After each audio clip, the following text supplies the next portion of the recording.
এটা আমাদের কাবা শরীফ, যেটা বায়তুল্লাহ শরীফ, সেটাও কিন্তু একটা স্ট্যাচু। আমরা সেখানে শ্রদ্ধা নিবেদন করি।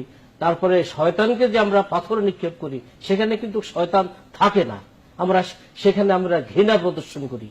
তো আসলে বিষয় কিন্তু এখানে ধর্মটা বিষয় না, ধর্মকে হাতিয়ার হিসেবে রাজনৈতিক স্বার্থে ব্যবহার করে ৭১-এ তারা গণহত্যা করেছে, অগ্নিসংযোগ করেছে, লুণ্ঠন করেছে, ধর্ষণ করেছে। আপনি বলছেন যে এই সকল বিষয় থেকে আমাদের মুক্তি পেতে হলে মাওলানা জিয়াউল হাসান, আপনি বলছেন যে বায়তুল্লাহ শরীফ, যে কাবা শরীফকে আপনি ভাস্কর্য বলছেন, আপনি বলছেন এর আগে আপনার আমাদের বিমানবন্দরের সামনে আপনার সেখানেও তারা, তারপরে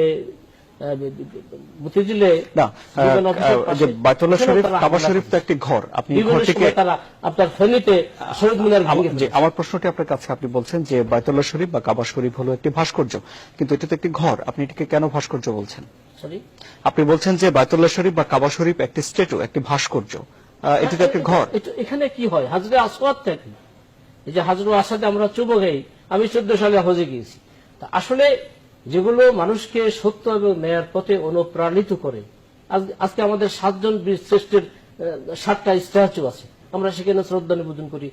সাভারের জাতীয় স্মৃতিসৌধে আমরা সেখানে শ্রদ্ধা নিবেদন করি। আজকে এই দাবিগুলো যারা করছেন, অতীতে এই যে আপনার সরারদি উদ্যানে যে শিখা চিরন্তন, এই শিখা চিরন্তনের বিরুদ্ধেও তারা কর্মসূচি দিয়েছিল, কিন্তু তাদের কোনো কর্মসূচি এই পর্যন্ত সফল হয়নি, কোনোদিন হবে না, কারণ এগুলো মুক্তিযুদ্ধ বিরোধী, প্রগতি বিরোধী কর্মসূচি। আপনার কাছে আবার আসবো। বিশ্বের বিভিন্ন মিশরে দেখেন, সেখানে আপনার এই যে পিরামিড, আপনার পিরামিড যেটা মিশরে, সেটা কি, সেটা একটু আপনার কোরআনে আপনার এগুলো বর্ণনা রয়েছে। বিশ্বের বিভিন্ন জায়গায় আপনার তুরস্কে রয়েছে, তারপরে বিভিন্ন জায়গায় বাগদাদে আছে, স্ট্যাচু রয়ে গেছে, অনেক জায়গায় আছে, ভাস্কর্য আছে। জি, এই বিষয়গুলো আল কোরআনেও আছে। জি, একটু একটু যদি বিস্তারিত বলেন। আল কোরআনের 34 নম্বর সূরা সাবার 13 নম্বর আয়াত, আউযু বিল্লাহি মিনাশ শাইতানির রাজীম, ইয়ামালুনা লাহু মা ইয়াশাউ মিন মাহারিবা ওয়া তামাসিলা ওয়া জিফানিন কাল জাওয়াবি ওয়া কুদুরুস সিয়াতি ইলামু আলা দাউদুশ শাকুরা। অর্থাৎ উহারা সুলাইমানের ইচ্ছা অনুযায়ী প্রাসাদ, ভাস্কর্য, হাউস সদৃশ্য বৃহদাকার পাত্র এবং সুদৃঢ়ভাবে স্থাপিত ডেক নির্মাণ করিত।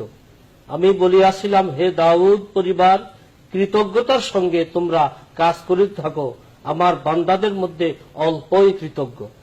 তামাসিলা শব্দের অর্থ হল ভাস্কর্য। আল কোরআনে, ইসলামিক ফাউন্ডেশন কর্তৃক প্রকাশিত আল কোরআনে সূরা সাবা, আল কোরআন 34 নম্বর আয়াতের সূরা 13 নম্বর আয়াত, সেখানে ভাস্কর্য সুলাইমান আলাইহিস সালামের অনুসারীরা ভাস্কর্য তৈরি করতেন ওনার ইচ্ছা অনুযায়ী। নবী সুলাইমান আলাইহিস সালামের ইচ্ছা অনুযায়ী সেখানে ভাস্কর্য তৈরি করা হতো। তো এই ভাস্কর্যটা, মানুষ কিন্তু ভাস্কর্যকে মূর্তি পূজা করে না। আমরা কিন্তু ভাস্কর্যের সামনে গিয়ে মাথা নত করে ইবাদত করি না। আমরা যেমনি ভাবে শহীদ মিনার, জাতীয় স্মৃতিসৌধে আমরা গিয়ে ইবাদত করি না, আমরা মাথা নত করি না, আমরা শ্রদ্ধা নিবেদন করি আমাদের শহীদদের, দেশপ্রেমিক 7 জন বীর শ্রেষ্ঠকে। না, কিন্তু